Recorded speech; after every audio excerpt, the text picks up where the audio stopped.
రామ్ గోపాల్ వర్మ తల నరికి తెస్తే ₹1 కోటి ఇస్తానని ప్రకటించడం, నేను తల నరికి తెస్తానని ఫిరోజ్ అనే వ్యక్తి దాని మీద కామెంట్ చేయడం, వీటి మీద విచారణ సిఐడి నిన్న చేసింది. దర్శకుడు రామ్ గోపాల్ వర్మ మీద అనుచిత వ్యాఖ్యలు చేశారని నమోదు చేసిన కేసులో సిఐడి పోలీసులు అమరావతి ఐక్య కార్యాచరణ సమితి కన్వీనర్ కొలికిపూడి శ్రీనివాసరావును సుదీర్ఘంగా విచారించారు.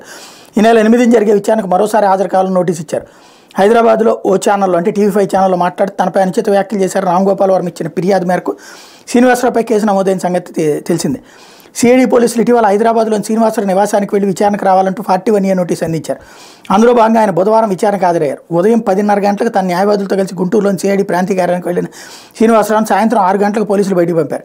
తన మీద నమోదైన ఎఫ్ఐఆర్ ఫిర్యాదు నకలు కాపీలను ఇవ్వలేదని పోలీసుల దృష్టికి శ్రీనివాసరావు తీసుకెళ్లగా వాటిని అందించారు. న్యాయవాదుల సమక్షంలో విచారణ చేయాలని కోరగా ఆ మేరకు అనుమతించారు. హైకోర్టు న్యాయవాదులు వల్వేటి లక్ష్మీనారాయణ, కావూరి గోపీనాథ్ సమక్షంలో విచారించారు. పోలీసులు తనకు 30 ప్రశ్నలు వేశారని శ్రీనివాసులు చెప్పారు. విచారణకు వెళ్లే ముందు ముగిసిన తర్వాత శ్రీనివాసరావు మీడియాతో మాట్లాడారు. తనపై అక్రమంగా కేసులు పెట్టారని, వాడికి బెదిరేది లేదన్నారు. ఇందులో అక్రమంగా పెట్టేది ఏందో అర్థం కాలేదు. తలనరికి తెస్తానంటే అక్రమం అవుద్దా? యువత సమాజాన్ని పక్కదారి పట్టించాలి దర్శకుడు రామ్ గోపాల్ వర్మ వివరిస్తున్నారు. అసత్యాలతో కూడిన సినిమాలు తీస్తూ ప్రజల్లో విద్వేషాలు రెచ్చగొడుతున్నారు.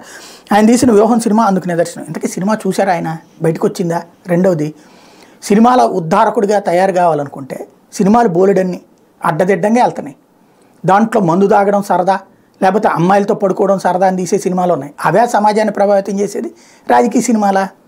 కాబట్టి ప్రస్తుతం ఆయన ఎమ్మెల్యే కావాలనుకుంటున్నారు, తాడికొండ టికెట్టు కాబట్టి పోరాడుతున్నారు గట్టిగా.